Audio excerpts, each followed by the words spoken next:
Sydney's hotel quarantine system is again under scrutiny. The latest coronavirus outbreak has grown to 3.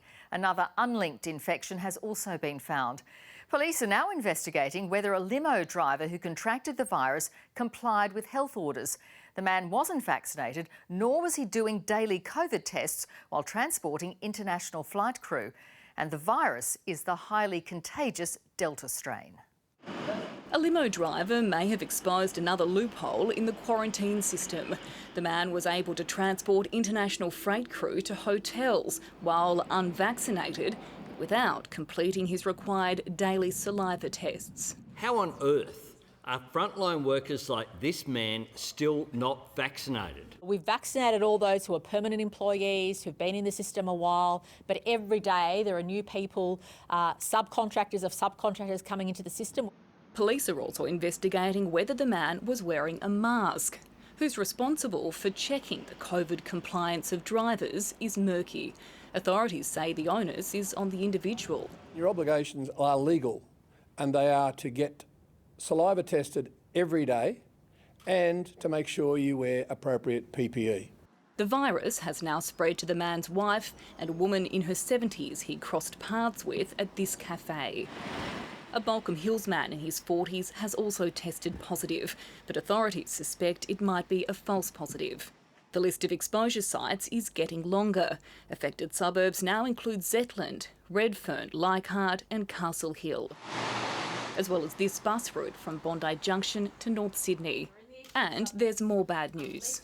Last night, pathology confirmed that this gentleman has the Delta strain of the virus. This particular variant is from the US and known to be highly contagious, and it's the first time it's been detected here. As the reality of COVID returning sets in, testing queues are going from this to this. I think it's just irresponsible for us not to get tested. It's a reminder no system is foolproof against the pandemic as authorities scramble to head off another outbreak. Amy Greenbank, ABC News, Sydney. And Amy Greenbank is tonight at the Bondi Testing Clinic. Amy, what's the Premier's advice to people in Sydney? Simply, we need to go and get tested. There's been a small spike in the numbers already, with 23,000 people being swabbed yesterday. And many clinics across Sydney are extending their opening hours. Here at Bondi Beach, this site will be operating until 10 o'clock tonight and running 7 days a week. As for tighter restrictions across Sydney, the Premier is taking a gentler approach and holding off making any significant changes for now. And other states are already reacting to this latest cluster. With Gladys Berejiklian's approach, other state premiers have responded sharply.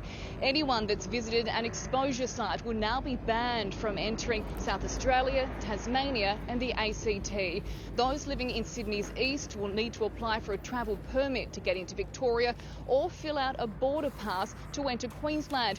The Premier there, Anastasia Palaszczuk, has also warned Queenslanders not to travel to Greater Sydney. And Juanita, depending on the case numbers tomorrow, this could be just the beginning. Amy Greenbank reporting there for us.